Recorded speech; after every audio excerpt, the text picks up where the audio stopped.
जय हिंद दोस्तों। आज का वीडियो सबसे अलग हटके है। देखिए, हम लोग हमेशा वीडियो बनाते रहते हैं, सरकार क्या अच्छा करती है, क्या गलत करती है, उस सारे चीज़ों के बारे में आपको हम बताते रहे हैं, पढ़ाई से रिलेटेड A to Z चीज़ बताते रहे हैं। लेकिन आज जो अन्याय होते जा रहा है, अब ये बर्दाश्त के बाहर हो गया है। बर्दाश्त के बाहर इसलिए हो गया है कि अब पूरा शिक्षित समाज अब खड़ा हो गया है। और जब कभी भी शिक्षित समाज खड़ा हुआ है तो इतिहास गवाह है, वो क्रांति की पहली दहलीज होती है, क्योंकि शिक्षित समाज को बेवकूफ़ बनाना आसान नहीं होता है। आप देखिए, नई नौकरी को तो गोली मारी है, नया नौकरी तो भाई उम्मीद ही नहीं है कि निकलेगा। जो नौकरी निकली हुई है, जो 18 की वैकेंसी उसे क्लियर नहीं हो पा रहे हैं लोग। जो 19 में वैकेंसी आई थी वो क्लियर नहीं हो पा रही है। रेलवे वालों को पता ही नहीं चल रहा है कि भाई उनका एग्जाम होगा या नहीं होगा, होगा तो कब होगा, कोई ठीक नहीं चल रहा है। उसके बाद भी अगर गलती से कोई एग्जाम हो जाता है तो पेपर लीक हो जाता है। आप जरा सोचते चलिए, कभी आपने सुना है कि यूपीएससी का पेपर लीक क्यों नहीं हुआ? यूपीएससी नहीं लीक होता है, क्यों? क्योंकि वहां यूपीएससी में इतने छांटे हुए लोग को ही भेजा जाता है कि वो पेपर लीक होने ही नहीं देंगे। और एसएससी में, रेलवे में जानबूझ के ऐसा कचड़ा अधिकारियों को भरा जाता है कि ये लोग जानबूझ के पेपर लीक करवा दे, और जो पैसा मिलेगा तो इन लोग अपनी फैमिली को ट्रिप लेके जाएंगे लोग स्विट्जरलैंड घुमाने के लिए, और बच्चों का भविष्य का बेड़ा गर्क करेंगे। कभी यूपीएससी का पेपर लीक करके दिखा दीजिए, और यहाँ हम गारंटी करते हैं, कोई भी एग्जाम एसएससी लेती है या कोई भी व्हाट्सएप पे पेपर आ जाता है, उसका ईमेल स्क्रीनशॉट आने लगते हैं सर आधा घंटा 1 घंटा पहले कि ये क्वेश्चन आएंगे सब। देखिए, सबसे बड़ा प्रॉब्लम क्या होता है ना, कि सरकार की इच्छा शक्ति है या नहीं है। हम आपको 2019 का एग्जाम्पल देखिए। 2019 में 55 करोड़ लोगों ने वोट दिया। ये छोटा मोटा वोट नहीं था, 55 करोड़ लोग ने वोट दिया। 1 लाख सेंटर बनाए गए वोटिंग डालने के लिए, विद पूरी सिक्योरिटी के साथ वोट डाला गया, सबका उनका पर्चा दिया गया, आप जाके वहां वोट डालिए। 55 करोड़ लोग का। लेकिन इस 2019 के इलेक्शन से जस्ट 1 महीना पहले मार्च 2019 में एक वैकेंसी निकाली गई, 90,000 रेलवे की वैकेंसी निकाली गई। लोगों को लगा कि यह वैकेंसी उनके भविष्य के लिए, लेकिन भविष्य के लिए नहीं था। ये इसलिए मार्च में निकाला गया था क्योंकि अप्रैल में इलेक्शन थे, और इलेक्शन हो भी गया। 55 करोड़ लोग वोट भी दिए। अप्रैल में इलेक्शन चालू हुआ, मई में रिजल्ट आ गया, प्रधानमंत्री लोग बन गए, लोग सांसद बन के घुस गए, लोग संसद भवन के अंदर, दिल्ली एकदम बढ़िया से ऐश से जी रहे हैं। लेकिन उसी वैकेंसी में इस 90,000 पोस्ट के लिए लगभग 3 करोड़ लोगों ने फॉर्म भरा था। अब रेलवे कह रही है कि हमारे पास वेंडर नहीं है, हमारे पास एग्जाम लेने की क्षमता नहीं है 3 करोड़ का, और उन 3 करोड़ लोगों ने 500-500 रुपए दिया था। तो आप गुणा कर लीजिए, उन 3 करोड़ लोगों का 500-500 रुपए कितना हो जाएंगे। अब आप जरा देखिए, जो इलेक्शन कमीशन है वो 55 करोड़ लोगों का इलेक्शन करा सकता है, लेकिन जो स्टूडेंट्स के लिए सिलेक्शन कमीशन है वो 3 करोड़ लोग का नहीं करा सकता है। तो आप काहे लिए हम लोग से पैसा मांग लिए? स्टूडेंट्स का पैसा किस लिए लिए लोग? इतने दिन का पैसा आप कहां कर रहे हैं? आपको आज तक वेंडर नहीं मिला तो किस काम के हैं आप? सामने आके कहिए ना कि हमारे पास वेंडर नहीं मिल पा रहा है, हम कैसे एग्जाम कंडक्ट कराएं। आपको जब इतनी क्षमता नहीं थी तो इलेक्शन वहां पर आप फॉर्म भराने से पहले ही रोक देते। इससे तो साफ यही पता चलता है कि जो 90,000 की वैकेंसी थी वो केवल 2019 का चुनाव को ध्यान में रख के किया गया था। और जो पहले से जो ट्रैक रिकॉर्ड आ रहा है, अगर उस हिसाब से अगर हम बात करें तो ये जो 90,000 रेलवे की वैकेंसी है, ये 2024 के इलेक्शन तक जाके ये उसको फाइनल किया जाएगा। यानी अब हिंदुस्तान में एक ट्रेंड बन चुका है कि एक वैकेंसी से आप 2-2 एकदम बढ़िया से चुनाव जीत सकते हैं। बिहार में भी देख लीजिए, पिछली दरोगा की वैकेंसी का एग्जाम कब होगा कोई पता नहीं, लेकिन नया वैकेंसी आ गया है। क्यों? क्योंकि बिहार में चुनाव आ गया है। अब पिछला क्लियर नहीं हुआ, ये कर लीजिए, ये वाली भी उम्मीद रखिए कम से कम 24 तक हो जाएगा। अब लड़का हम लोग से पूछता है कि सर आप पढ़ा दिए, सिलेबस कंप्लीट हो गया, ये बताइए सर जो पढ़ा रहे हैं हम लोग का एकदम मोटिवेशन गिर गया है, सर रिवीजन भी करने का मन नहीं करता है, ये सोच के कि एग्जाम होगा भी नहीं होगा। लड़कों का भी कहना एकदम सही है, एग्जाम होगा नहीं। आप खुद सोचिए, अगर 2019 में इलेक्शन करा लिया जाए और उसको 3 साल बाद रिजल्ट दिया जाएगा तो कैसा लगेगा नेता लोग को? नहीं पता इन लोग को। लेकिन इन लोग को क्या है कि नॉमिनेशन के तुरंत इन सब लोग को पता होता है कि हमारा कब इलेक्शन का पीरियड है। लेकिन इन लोग को यह नहीं समझ में आता है कि स्टूडेंट की लाइफ के साथ खेलना एकदम घातक है, क्योंकि एक बार अगर युवा बिगड़ गया ना तो फिर संभालना मुश्किल है। तलवारों के साए पर इतिहास हमारा बनता है,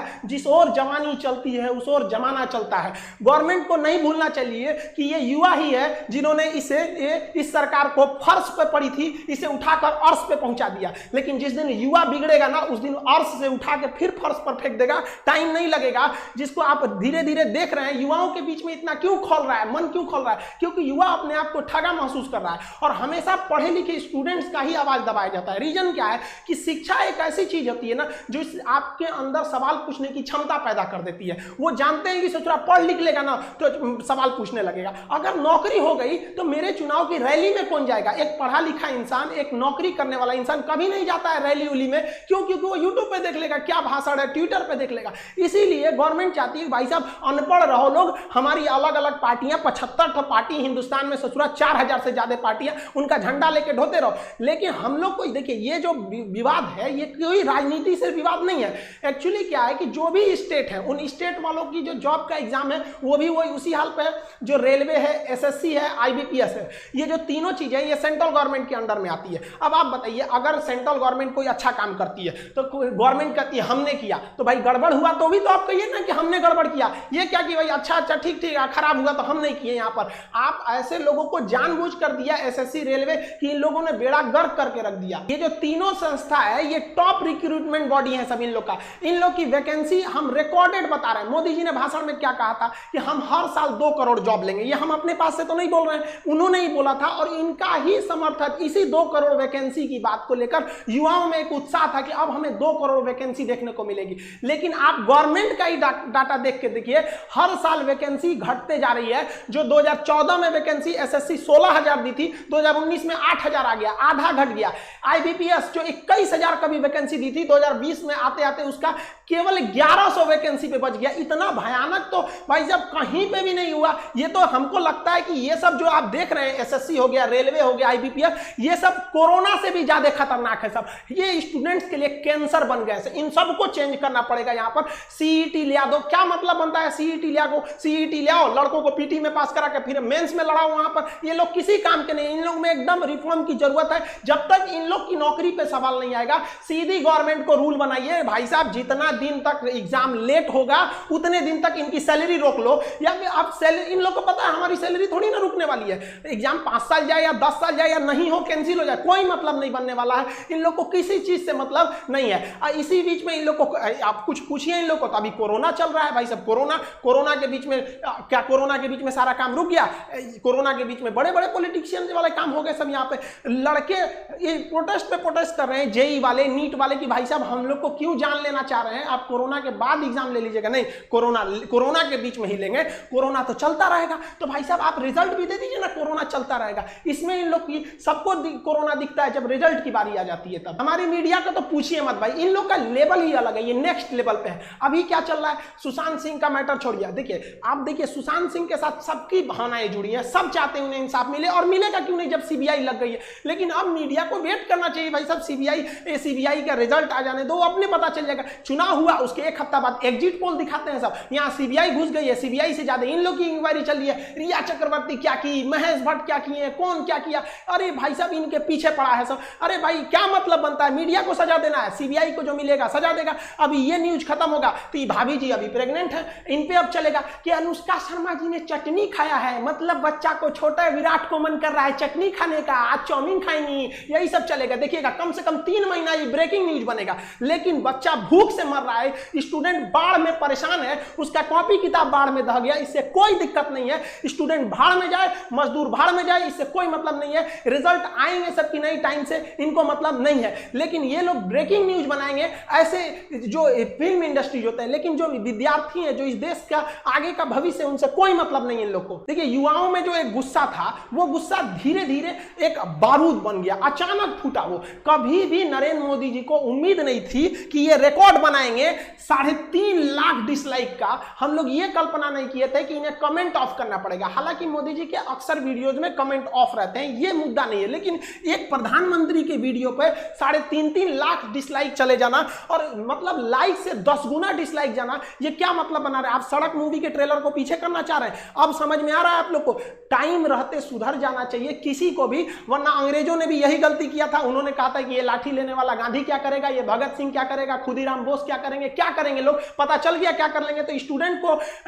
अंडरटेकिंग नहीं लेना चाहिए कि भाई ये कुछ नहीं कर पाएगा। ये भी भाई कुछ भी कर सकता है। जिस तरह से आप इनके साथ खिलवाड़ कर रहे हैं, याद रखेंगे कि 24 में ये सब भी जाएंगे सब। और हर स्टेट वालों को कहते हैं कि भाई देखिए ये इलेक्शन का मुद्दा नहीं है, ना ही ये पॉलिटिशियन का मुद्दा है। मुद्दा ये है कि एसएससी, रेलवे, आईबीपीएस क्यों बर्बाद कर रही है। हम लोग गवर्नमेंट को केवल इसीलिए टारगेट कर रहे हैं क्योंकि ये संस्थाएं गवर्नमेंट के अंडर में काम करती है। वरना हम लोग को राजनीति से क्या मतलब है? टीचर अपने राजनीति से दूर रहता है, कोई इसमें भाग नहीं लेता है। लेकिन आज बताइए कौन सा टीचर बगावत करने के लिए नहीं उतरा है? अब टीचर उतरेगा तो स्टूडेंट उतर जाएगा। हम लोग के लिए सबसे बड़ा चीज होता है स्टूडेंट। पहले हमारे लिए स्टूडेंट है, उसके बाद कुछ चीजें होते हैं और स्टूडेंट के लिए खड़ा होना पड़ेगा। हम स्टूडेंट, हमारे पास मैसेज पे मैसेज आ रहा है कि सर आप भी कुछ करिए। एक्चुअली क्या था कि हम अनाथ आश्रम को लेकर थोड़ा सा बिजी थे, हम घर पे नहीं थे। आप लोग भी देखेंगे स्टूडियो हम घर पे नहीं बना रहे हैं, बाहर से बना रहे हैं। थोड़ा अनाथ आश्रम में कुछ प्रॉब्लम आए, वहां आए लड़कों को देखे। हम टीचर्स को भी बहुत बहुत धन्यवाद देते हैं, हर जगह के राज्यों को कहते हैं आप आगे बढ़िए, मराठी आप सोइए मत। कहां गए आप लोगों को छत्रपति शिवाजी महाराज का वो जुनून आप दिखाइए इसमें। राजस्थान के राजपूतों उठो, याद करो अपना इतिहास एक बार, फिर क्रांति की जरूरत होती है। हरियाणा के जाटों को कहते हैं, जिस समय आपको आरक्षण लेना था पूरी दुनिया देखी कि किस तरह आप लोगों ने सरकार के ऊपर चढ़ के अपनी बात मनवा ली। आज वो वक्त आ गया, आप क्या करेंगे आरक्षण को लेकर, क्या करेंगे रिजर्वेशन लेकर, जब आपके पास वैकेंसी नहीं रहेगी। हर जगह से एक एक राज्य को, यूपी बिहार आप लोग वालों के लिए तो या तो नौकरी करो या तो खेती करो, दूसरा कोई ऑप्शन ही नहीं बचा। किसी एक स्टेट की बात नहीं कर रहे हैं, हर स्टेट की बात उठाइए, क्योंकि जब हर स्टेट से बात उठेगी तब समझ में आएगा कि नहीं ये पॉलिटिकल मुद्दा नहीं है, क्योंकि हर स्टेट में अलग अलग गवर्नमेंट है। किसी एक जगह से अगर बात उठने लगेगी तो फिर इससे गवर्नमेंट कहेगी ये तो पॉलिटिकल स्टैंड है, ये किसी विपक्ष ने चालू किया होगा। लेकिन हर जगह से बात उठी, आप बताइए ना कौन सा स्टेट गवर्नमेंट है जो आपको टाइम से जॉब दे देता है, चाहे वो राजस्थान हो, गुजरात, महाराष्ट्र, मध्य प्रदेश, उत्तर में यूपी बिहार झारखंड, सबका तो यही हाल है। बंगाल से लेकर कहीं भी, किसको आप सही कहेंगे किसको गलत कहेंगे? जब तक आप एक नहीं होंगे तब तक ये आपको बर्बाद करते रहेंगे सब। अगर आप गलती से बोल दिए ना हमें जॉब चाहिए, हम क्या चाहते हैं, हमको कुछ चाहिए, हमको बस लड़कों को जॉब दे दीजिए। भाई साहब उनका कितना बड़ा सपना होता है, 30-40 हजार की नौकरी चाहिए, उन्हें नहीं चाहिए आपकी तरह हेलीकॉप्टर, प्लेन और संसद भवन का वो बिल्डिंग नहीं चाहिए। वो बेचारा खुश हो जाएगा, केवल 30 से 40 हजार की नौकरी में खुश हो जाएगा, वो बस उसको दे दीजिए, इससे ज्यादा नहीं चाहिए। अगर कहिए ना तो लोग कमेंट करते हैं कि पहले जनसंख्या कंट्रोल करो, एंटी नेशनल हो गया, तुम गवर्नमेंट के खिलाफ बोल रहा है। अरे भाई हम क्या खिलाफ बोल रहे हैं, गवर्नमेंट ने खुद बोला था 2 करोड़ नौकरी देंगे। 2014 से लेकर 2020 के बीच में अगर आप 6 साल के बीच में देखेंगे तो 12 करोड़ नौकरी देना चाहिए। हमको क्या लगता है गवर्नमेंट खुद नहीं कह सकती हम 12 करोड़ नौकरी दिए हैं। अगर गवर्नमेंट कहेगी ना अपने पुराना डाटा के हिसाब से कि हमने 2 करोड़ का वादा किया था, अगर केवल ये बात बोल देंगे ना तो इससे भयानक डिसलाइक चला जाएगा। अब हम क्या, भाई साहब जनसंख्या, हम मानते हैं जनसंख्या प्रॉब्लम है, तो गवर्नमेंट को किसने मना किया कि आप जनसंख्या के नियंत्रण का कानून मत लाइए? 2 मिनट में 370 हट जाता है। जीएसटी जिसे कांग्रेस परेशान हो जाती है लागू कराते कराते, एक झटके में मोदी जी लागू कर देते हैं। नोटबंदी जैसे चीज पर कोई हाथ लगाना नहीं चाहता है, रातों रात नोट बदल जाता है। लेकिन आपको अगर जनसंख्या प्रॉब्लम है, रातों रात नियम लगाइए कि 2 से ज्यादा नहीं हो सकते। जनसंख्या जो प्रॉब्लम है वो है, लेकिन जो आज बच्चा पैदा हो रहा है वो 20 साल बाद नौकरी मांगेगा। लेकिन उनका क्या हो गया, जिनका डेट ऑफ बर्थ 1995 2000 के बीच में रहता है, ये लोग अभी जॉब मांग रहे हैं। इनकी समस्या नहीं है। हाँ वो भी जरूरी है, ये भी जरूरी है। कौन रोका है आपको? आप दोनों कीजिए, हम लोग आपके साथ हैं, कोई ना आपका विरोध करता है। आज तक आप इतिहास उठा के देखिए, किसी भी टीचर का आप वीडियो उठा के देखिए, उसके प्लेलिस्ट में जाइए, 2 साल 3 साल पुराना वीडियो देखिए, वो कभी नहीं कहेगा कि गवर्नमेंट खराब है। वो पढ़ाई से रिलेटेड बात करेगा, जहां आप अच्छे हैं अच्छा कहेगा, जहां आपकी नीतियां गलत है गलत कहेगा। चाहे किसी भी टीचर का देखिए, टीचर कभी राजनीति नहीं करता, लेकिन आज मजबूर कर दिया गया, मजबूर किया गया कि आप खड़े होइए और शुक्र मनाइए सरकार की अभी कोरोना है, वरना लड़के सड़क पे नहीं उतरे हैं। वरना अगर ऐसा ही हाल रहा ना तो हम गारंटी देते हैं कि लड़के सड़क पे उतर जाएंगे, और नहीं उतरे ना तो हम लोग उतार देंगे। यहाँ पे हम गारंटी, कसम खाते हैं भारत मां की, अगर नहीं सुधरा ना तो लड़कों को उतार दिया जाएगा सड़क पर। फिर दिल्ली में जगह नहीं बचेगी लड़कों को बैठाने के लिए। दिल्ली का क्षेत्रफल उतना नहीं है जितना भारत के युवाओं हैं, उतना भर जाएंगे ना, फिर जगह नहीं बचेगी। फिर एक क्रांति आ जाएगी यहाँ पर, जिसे इतिहास में लिखा जाएगा कि एक ऐसी क्रांति थी जो भारत के युवाओं ने अपने भविष्य के लिए लिखा था। मत खेलिए, मत ललकारिए युवाओं को, वरना ये एक दिन युवा उत्पाद ये इसका सर घुमा ना तो ये अपनी हद नहीं देखता है, दुश्मन का सरहद पार कर देता है यहाँ पर। इसको प्लीज हम हाथ जोड़ के कहते हैं, इसको जल्दी से जल्दी निपटारा कीजिए। ऐसे समझ, ये एकदम ज्वलंत मुद्दा है, लड़का कहाँ जाएगा? और कोरोना के बीच में तो सबके मन में एक भावना पैदा कर दिया है कि कोरोना जैसे आपातकाल में एक घर में एक सरकारी नौकरी का होना जरूरी था। इसीलिए लड़का तैयारी कर रहा है कि प्राइवेट वालों का जॉब चला गया, जिनकी सरकारी थी कम से कम कुछ तो मिल रहा था वहां पर। आप खिलवाड़ किए जा रहे हैं। एसएससी, रेलवे, ये क्या है? लोग पहले दिल लगाने से बर्बाद होते थे, आज एसएससी का फॉर्म भरने से बर्बाद होते हैं। गवर्नमेंट किस तरह से सोइए, आप सोचिए, लड़कों का रूम रेंट, बेचारे जो दिल्ली में, कोटा में, पटना में, लखनऊ, इलाहाबाद, जहां जहां पढ़ रहे थे, बेचारों का 30-30 हजार रुपया रेंट हो गया है। गवर्नमेंट कुछ कहती नहीं है। भाई साहब हम तो मकान मालिकों से भी कहते हैं, हाथ जोड़ के आप भी थोड़ा सा इंसानियत के रूप में देखिए। हमारे पास लड़कों का कॉल आता है कि सर हम क्या करें, मेरा 30,000 रुपया रूम रेंट हो गया है, रूम के अंदर 5,000 का सामान है, सामान लेने जाएंगे 5,000 का तो 30,000 का रूम रेंट हो जाएगा, इसलिए हमने सामाने छोड़ दिया कि भाई साहब रख लो। ये बताइए, एक लड़के से मजबूरी ने अपराध करा दिया। जो विद्यार्थी को आप कभी नहीं कह सकते हैं कि विद्यार्थी बेईमान होता है, विद्यार्थी कभी चोर होता है, लेकिन मजबूरी में उसे आपने डाका डालने के लिए मजबूर कर दिया। क्या करेगा वो स्टूडेंट? कभी सोचा है कि इन स्टूडेंट के बारे में? एक स्टूडेंट के बारे में कहां से वो रूम रेंट देंगे? बेचारे किसान के घर के लड़के, मीडियम फैमिली के लड़के घर जाते हैं पढ़ने के लिए, जो लड़के भाग के आए हैं होली की छुट्टी में आए थे उनका सारा नोट्स वगैरह वहीं पे है, इसकी कोई चिंता नहीं है। लड़के कोटा में तैयारी करने वाले लड़कों का सारा नोट्स वहीं पे है, और यहाँ एग्जाम ले लो, एग्जाम ले लो, कौन सी यहाँ चुनाव लड़ना है क्या कि कुछ बोल दो, यहाँ पर एग्जाम की तैयारी करनी है, बेचारों का नोट्स वहाँ है, रूम रेंट से परेशान है, लेकिन कोई मतलब नहीं है। विद्यार्थियों का दिक्कत है, अगर रूम रेंट के लिए करेंगे तो वोट ना चला जाएगा यार, स्टूडेंट को गोली मारो, इनको कौन पूछता है, तो भूल जाएंगे 10 मिनट में, ये ले लिया, ऐसा नहीं होगा। अब स्टूडेंट भी बदल गया है। हमसे लड़का कहता है कि सर आप बोलते हैं एप्लीकेशन लाएंगे, क्यों नहीं ला रहे हैं? लड़का कमेंट करता है कि सर आप वैसे ही एप्लीकेशन के बारे में बहाना बनाते हैं जैसे नेता बहाना बनाते हैं। मतलब लड़कों को भी पता है कि खान सर का जो एप्लीकेशन लाने में लेट हुआ, ऐसा लक्षण नेताओं में होता है। सोचिए एक ब्रांड बन गया कि अगर कोई अपने वादे से मुकरता है तो कह दो नेता है क्या रे तुम, ये हाल हो गया। हम किसी राजनीतिक पार्टी को नहीं कर रहे हैं, आप किसी भी टीचर को देखिए, कोई टीचर चुप नहीं होगा, आप भले कुछ भी कहिए, एंटी नेशनल कह दीजिए, कुछ भी कह दीजिए, हम लोग को नक्सलाइट कह दीजिए, कोई दिक्कत नहीं है। आप लड़कों को रोजगार दीजिए और रोजगार मांगेंगे, ये हमारा अधिकार है। अगर अधिकार मांगना बगावत है तो समझो कि हम बागी हैं। आप समझिए, हर टीचर कोई मजबूरी में आया है, कोई टीचर को शौक नहीं लगाता है कि गला फाड़े, उसको पढ़ाने से फुर्सत नहीं मिला रहता है। सो लड़का हमको कहता है सर एप्लीकेशन ला, यार क्या एप्लीकेशन ला यार, क्या पढ़ाएंगे, खुद का मनोबल गिर जाता है, पढ़ा के क्या करेंगे, रिजल्ट नहीं हो पाता है तो खुद से अंदर से इच्छा नहीं होती है किसी टीचर की कि जाके पढ़ाए। आज देखिएगा टीचरों को, हर स्टूडेंट्स को कहते हैं, आप अपने टीचरों को देखिएगा, आप जहां भी पढ़ते हैं उसके अंदर एक फ्रस्ट्रेशन होगा कि लड़का कहीं पूछ न दे कि सर पढ़ा तो रहे हैं, ठीक है, टाइम से सिलेबस भी खत्म होगा, एग्जाम होगा कि नहीं, क्या जवाब देंगे? लड़का बड़ा उम्मीद से पूछता है कि सर के पास पहुंच होगा, सर को पता होगा एग्जाम कब लोगे, क्या पता है हम लोग को कि एग्जाम होगा कि नहीं होगा। आप सब लोग जिस सोशल मीडिया प्लेटफॉर्म पे हैं, जहां भी है वहां इस पे आग लगा दीजिए, अपनी फोटो के साथ एकदम इसका ट्रेंड कर दीजिए। आप अगर फेसबुक पे हैं, अपने व्हाट्सएप के डीपी पे हर जगह लगाइए भाई, जस्टिस फॉर स्टूडेंट, हर जगह आप इसको फैलाइए, आप जिस हिसाब से भी काम कर रहे हैं। अगर आप देखेंगे ट्विटर पे, तो ट्विटर पे आप हैशटैग इसको ट्रेंड कीजिए, speak up for SSC and railway student, इसको हैशटैग में ट्रेंड कीजिए, ज्यादा से ज्यादा ट्रेंड कीजिए ताकि सरकार तक इसकी आवाज पहुंचे। और इस सितंबर में शिक्षक दिवस का ये महीना आता है, सितंबर में हर सोशल मीडिया पे एकदम वैसे ही वायरल कर दीजिए इस चीज को जिस तरह से विनोद वायरल हुआ था, फालतू का विनोद वायरल हो गया था, लेकिन स्टूडेंट के लिए वायरल होने के लिए कुछ नहीं है। आप अगर सोए रहेंगे ना तो यही होगा, आपको कमेंट करके कुछ लोग बताएंगे कि तुम चुप रहा, तुम ऐसे क्यों बोल रहा है। आप उनसे मत घबराइएगा, क्योंकि एक व्यक्ति 20 जगह कमेंट कर सकता है, लेकिन एक व्यक्ति 20 जगह लाइक या डिसलाइक नहीं कर सकता है। तो आपका मनोबल तोड़ने के लिए कुछ लोग कहेंगे कि तुम बहुत बड़का कोरोना के बीच में जॉब लेने वाला हुआ है। भाई कोरोना के बीच में हम क्या कर रहे हैं, हमको नया वैकेंसी थोड़ी चाहिए भाई, नया वैकेंसी आप कोरोना बाद निकलिएगा, हम कहां करें। कम से कम जो पुरानी वैकेंसी है उनका रिजल्ट तो दे दीजिए, क्या होगा। अब बिहार में देखिए, यूपी में देखिए, कहीं भी देखिए, बिहार में तो गजब समस्या, पीर पूछला भी दरोगा का क्लियर ही नहीं हुआ, अगला दरोगा आ गया, पता चला जो पिछले बैठा था वो भी अब इसमें भरेगा, पता चला पीछे वाले में रिजल्ट हो गया, इसमें भी रिजल्ट हो गया। तो एक तो फालतू सीट लेके किया। हम अभी थोड़ी देर पहले बैंक में गए थे, वो थोड़ा सा अनाथ आश्रम के लिए पेमेंट वगैरह करना था, तो वहां पे हम गए ना, तो पूछे लोग बैंक वाले, खान साहब कुछ वो चल रहा है ट्विटर पे सरकार के खिलाफ। हम कहे हाँ वैकेंसी वाला, तो कह रहे हाँ वो रेलवे वाला क्या, और वो एसएससी वाला, उसका तो हम भी फॉर्म भरे थे। अब सोचो भाई वो लोग भी फॉर्म भर के, हर जगह ये समस्या है, किसी एक व्यक्तिगत समस्या नहीं है, ये स्टूडेंट्स की मांग है। इसे आप राजनीतिक मत समझे, सरकार दे दे, हम लोग सरकार का जिस तरह से विरोध कर रहे हैं उस तरह सरकार का समर्थन करने के लिए भी आ जाएंगे कि हाँ भैया आपने हमारी बात को मान ली थी। स्टूडेंट्स की ओर से हम ये एसएससी, रेलवे, इन सब को एक बात जरूर बताना चाहते हैं कि स्टूडेंट्स अपना भड़ास हम लोग के पास निकालते हैं सर। हम लोग का जितना भी मैसेज में मैसेज, अब इतना मैसेज आ गया है कि मोबाइल की कैपेसिटी खत्म हो रही है, इतना मैसेज का जवाब आदमी कहां से देगा।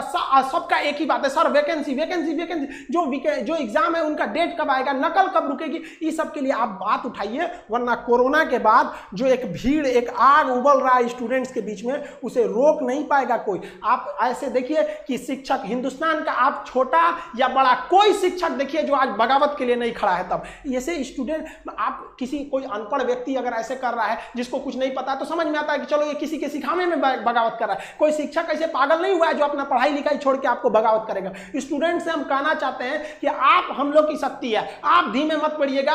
जो भी सोशल मीडिया है, ट्विटर पर हैशटैग ट्रेंड कीजिए ताकि ट्विटर पागल हो जाए। यूट्यूब पर जिस तरह से मोदी जी को समझ में आ गया, ट्विटर पे भी समझ में आ जाए। कहीं ना कहीं हमको तो ये लगता है कि मोदी जी इतने समझदार हैं, ऐसा बेवकूफी क्यों कर रहे हैं। कोई ना कोई है जो बीच में उनको ये सब चीजें पहुंचने नहीं दे रहा है, वरना उनको क्या शौक लगा है किसी को बेरोजगार घुमाने का। और अगर ऐसा है तो भाई बीच वाला जो है उसको देखिए, वरना कौन आदमी दोष किसको देगा। अच्छाई होती है तो उन्हीं को कहेगा, गलत होगा तो उन्हीं को कहेगा। हम लोग भी अपनी आवाज दबने नहीं देंगे। और आप स्टूडेंट्स लोग के भी हाथ जोड़ के विनती है कि अपने आवाज को दबने मत दीजिए। आप अपने गार्जियन, गली मोहल्ला हर जगह पहुंचा दीजिए इस चीज को कि सरकार आपके साथ गलत कर रही है, चाहे वो किसी भी पार्टी की सरकार हो। हम किसी का नाम नहीं ले रहे हैं, ना ही हमें सरकार से कोई विपत्ति है। हम लोग को ये राजनीतिक नहीं है, ये हम लोग विद्यार्थियों की समस्या को उजागर करने के लिए आप उनके सामने लाए हैं। हम लोग की बातें अगर आपको तकलीफ लगती है तो भाई हम इसके लिए आप ही जिम्मेदार हैं। हम सारे स्टूडेंट को कहते हैं आप जो भी कमेंट करें, जो भी हैशटैग चलाएं, उसमें दो चीजों का ध्यान दें।